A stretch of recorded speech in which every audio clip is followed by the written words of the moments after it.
Pada saat ini kami akan menjelaskan tentang geomorfologi. Yang dimaksud dengan geomorfologi ini yaitu ilmu yang mempelajari bentuk bentang alam bumi beserta proses-proses yang membentuknya. Ada dua tenaga pembentuk bentang alam, yaitu satu, tenaga endogen dan tenaga eksogen. Satu, tenaga endogen, yaitu proses alam yang digerakkan oleh dinamika internal bumi yang membentuk bentang alam dan mengaruhi litosfer. Proses ini dibagi menjadi 5 tahap, yaitu yang pertama, penggerak atau tektonik lempeng. Tahap ini menjelaskan mekanisme utama yang menggerakkan seluruh proses internal bumi. Mekanisme proses ini digerakkan oleh dorongan arus panas di dalam bumi yang menciptakan sirkulasi konveksi matli. Dampak sirkulasi ini menyebabkan terjadinya pergerakan lempeng tektonik. Salah satunya adalah subduksi lempeng atau penunjaman lempeng. Yang kedua, tektonisme atau gaya dan benturan.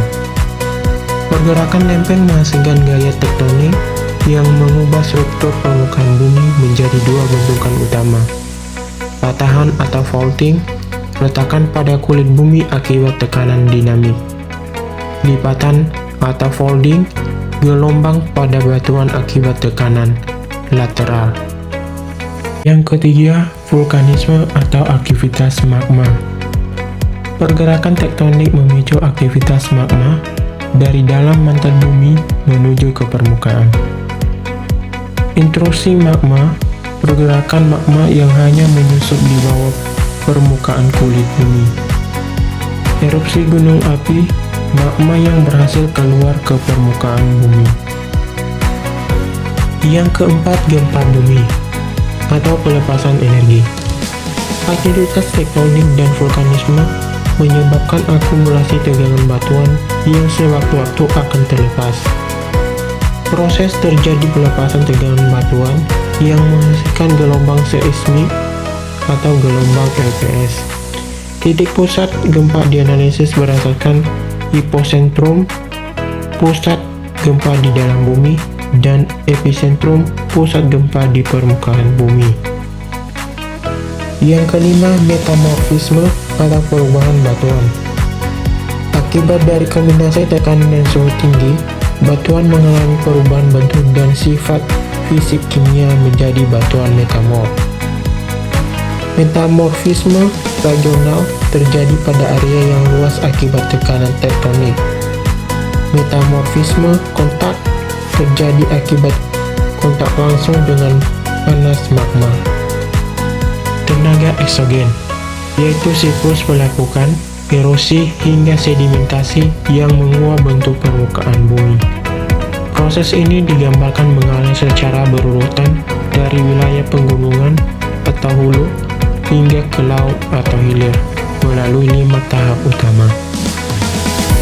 Yang pertama, pelapukan atau withering. Tahap pertama terjadi di area pegunungan tinggi di mana batuan mengalami perusakan atau pemecahan. Pelapukan terbagi menjadi 3 jenis.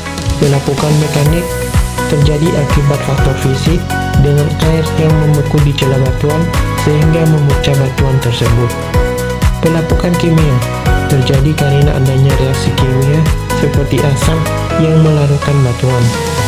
Pelapukan biologis terjadi akibat aktivitas makhluk hidup seperti akar pohon yang tumbuh meretakan batuan. Yang kedua, erosi atau erosion. Setelah batuan lapuk dan hancur, tahap berikutnya adalah erosi, yaitu proses penyikisan permukaan batuan oleh tenaga alam. Agen erosi. Proses penyikisan ini digerakkan oleh beberapa agen seperti angin, air sungai, es glacier, dan gelombang laut yang mengikis lereng gunung menuju lembah sungai. Yang ketiga, transportasi atau transportation. Material hasil pelapukan dan erosi yang telah terkikis kemudian dipindahkan atau dibawa menuju tempat yang lebih rendah. Media pengangkut material sedimen ini dibawa oleh media seperti air sungai, angin, dan es. Jenis material yang diangkut bervariasi ukurannya, mulai dari yang besar hingga halus seperti kerikil, pasir, dan lumpur. Yang keempat, sedimentasi atau sedimentation. Ketika tenaga pengangkut seperti aliran air, sungai, atau angin mulai melemah, terjadi proses pengendapan material. Lokasi pengendapan terjadi di daratan rendah, sungai, danau, hingga muara sungai dan laut. Material seperti kerikil, pasir, dan lumpur mulai mengendap di dasar air dan membentuk lapisan sedimen. Yang kelima, litifikasi atau litification. Tahap akhir dari siklus ini adalah proses pembentukan batuan baru dari endapan yang sudah ada. Sedimen yang terus menumpuk di bagian bawah akan tertimbun dan mengeras akibat adanya tekanan dan proses kimia alami. Proses ini melibatkan kompaksi, pemadatan, dan sementasi perekatan, sehingga akhirnya berubah menjadi batuan sedimen.